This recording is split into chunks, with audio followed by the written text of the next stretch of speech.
আজকের ভিডিওটা একটি অসহায় মায়ের। সেই বোনটি আমাকে লিখেছে, দাদা আমার পেটের সন্তানকে আমার শ্বশুর শাশুড়ি দুজনেই কেউ কোলে তুলে নেয় না, এটাই আমার জীবনের সবচেয়ে বড় কষ্ট।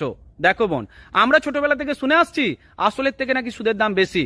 আমরা যখন ছোট ছিলাম আমাদের মা যখন আমাদেরকে মারতো সবার আগে বাধা হয়ে দাঁড়াতো ঠাকুমা। ঠাকুমার সামনে দাঁড়িয়ে মা আমাদেরকে মারবে এই সাহসটা কখনোই মা দেখাতে পারেনি। কিন্তু এখন সময় বদলে গেছে। এখনকার দিনে ঠাম্মা দাদুরা ছেলের ঘরে নাতি নাতনিকে অভিশাপ করছে, মৃত্যু কামনা করছে। কারণ ঠাকুমা হয়তো এটাই মনে করছে নাতি যদি মারা যায় তাহলে বৌমা জব্দ হয়ে যাবে, বৌমার তেজ নষ্ট হয়ে যাবে।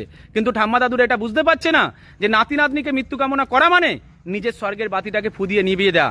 এটা ঠাম্মা দাদুরা বুঝতে পারছে না বলেই এত বড় নিষ্ঠুর কাজ ঠাম্মা দাদুরা করতে পারছে।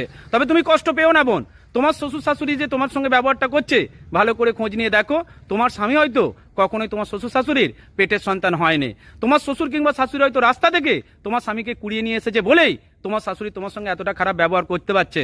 কারণ তোমার শাশুড়ি মা হওয়ার আনন্দটা উপভোগ করতে পারেনি বলে, মা হয়ে উঠতে পারেনি বলেই তোমার মা হওয়াটা নষ্ট করে দিচ্ছে, মেনে নিতে পারছে রে। এটাই সত্যি।